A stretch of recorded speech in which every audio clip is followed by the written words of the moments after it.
Boaz is recognized for his exemplary qualities and significant role in the lineage leading to Jesus Christ.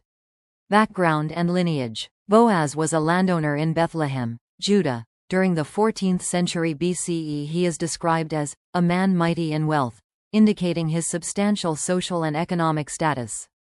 Boaz was the son of Salma, also known as Salmon, and Rahab, and he fathered Obed, making him a direct ancestor of King David and, consequently, part of the Messianic line leading to Jesus Christ. J.W. Org. Character and faith. Boaz is depicted as a devout worshipper of Jehovah, demonstrating his faith through his actions and interactions. He greeted his harvesters with the words, "Jehovah be with you," reflecting his piety and the spiritual atmosphere he fostered among his workers. His adherence to Jehovah's commandments and his moral integrity are evident throughout the narrative.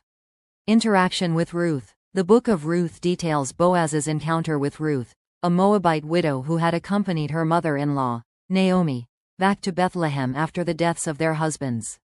Ruth began gleaning in Boaz's fields to provide for herself and Naomi.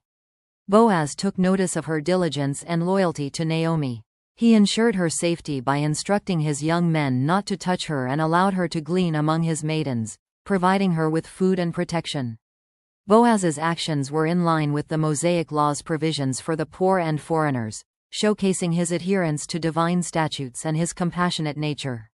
J.W. Org. Role as a reaper-chaser. In Israelite custom, a reaper-chaser, or kinsman redeemer, had the responsibility to marry a widow of a deceased relative to preserve the family lineage and property.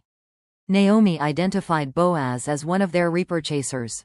Following Naomi's guidance, Ruth approached Boaz at the threshing floor, symbolically requesting him to act as her reaper-chaser by spreading his skirt over her, indicating his willingness to marry her.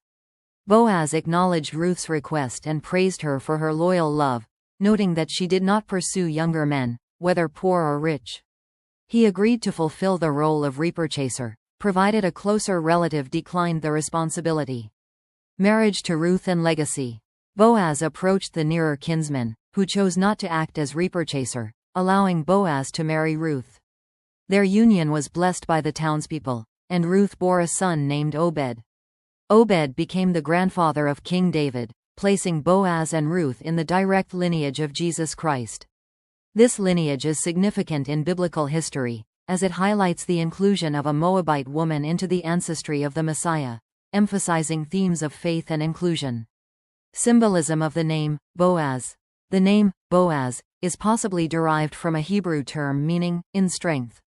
This name was also given to one of the two copper pillars erected at the entrance of Solomon's temple, symbolizing strength and stability. The northern pillar was named Boaz, while the southern was named Jachin, meaning, may Jehovah firmly establish. Together, these names conveyed the thought, may Jehovah firmly establish the temple in strength. Lessons from Boaz's life. Boaz's life exemplifies several virtues. Faithfulness. His adherence to Jehovah's laws and his devout worship set a standard for faithfulness. Compassion. His kindness towards Ruth and Naomi, providing for their needs and ensuring their safety, reflects deep compassion. Integrity. Boaz's willingness to fulfill his duty as a reaper-chaser, even when it required personal commitment, demonstrates his integrity and sense of responsibility. Through his actions, Boaz played a pivotal role in the preservation of the family line leading to the Messiah, highlighting the importance of faith-driven actions and the impact of personal integrity in fulfilling divine purposes.